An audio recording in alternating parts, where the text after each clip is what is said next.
Dans une vidéo, j'avais expliqué comment faire pour vraiment grossir sa société. C'est-à-dire ne pas utiliser de salaire, ne pas utiliser de dividendes, tout les fait dans la société pour qu'elle grossisse, pour qu'elle réinvestisse, Et on me dit, ouais mais attends, il faut nous expliquer comment tu assumes les dépenses de la vie courante alors. Bon, il y a plusieurs techniques. Moi, ma technique perso, elle est totalement anecdotique, puisqu'en fait, personne va la faire vraiment, c'est que j'ai de l'épargne. Et donc, je vis uniquement sur mon épargne, et ça peut me durer de longues années.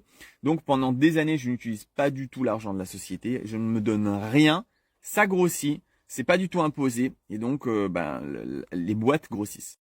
Une autre technique qui est totalement à utiliser, c'est que quand tu crées ta société, souvent tu étais en tant que salarié avant, et donc même si tu es en CDI et que tu quittes ton boulot, tu vas avoir droit au chômage. Tu vas pas avoir droit tout de suite, mais tu peux avoir droit au bout de quelques mois au chômage, et donc tu vas pouvoir prendre 2 ans. Pendant 2 ans, tu vas prendre les salaires mensuels du chômage, ne prends pas le coût des 25% puis des 20%, juste du chômage normal. Pendant 2 ans, tu vas pouvoir faire grossir tes sociétés, ou tes sociétés, sans être impacté par l'imposition, et toi, tu vas uniquement vivre du chômage.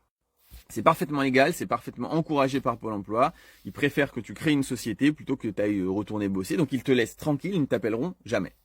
Et puis, il faut comprendre qu'il y a tout un système, un fonctionnement où en fait, il y a énormément de frais que tu vas pouvoir utiliser sur ta société. Alors attention, pas d'abus de droit, il faut vraiment que ce soit des choses qui sont utilisées pour ton entreprise, mais par exemple, tu utilises ta voiture.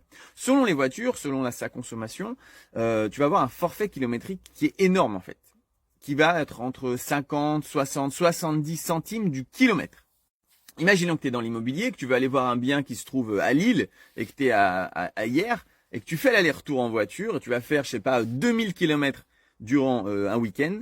Eh bien, en fait, tu vas avoir le droit de sortir de la société 50 centimes du kilomètre, soit 1000 euros.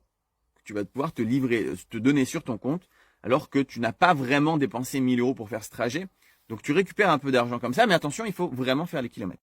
Tu vas aussi pouvoir utiliser un loyer. Si par exemple ta société est logée chez toi et que tu as besoin d'une pièce, en fait, il y a une partie de ton loyer qui va être payé par la société. Donc du coup, tu réduis tes frais de voiture, tu réduis tes frais de loyer, tout ce qui est forfait téléphonique, tu en as besoin pour bosser, donc ça aussi c'est la société qui va payer, tout ce qui est nouvel achat de consommation, ordinateur, téléphone, tous tes outils professionnels, tout ça, ce sont la société qui va payer. Donc en fait, toi, il va te rester, il faut assez d'argent pour manger, payer une partie de ton loyer, finalement la voiture c'est plus ou moins payé par la boîte, et tu vis assez bien, assez facilement.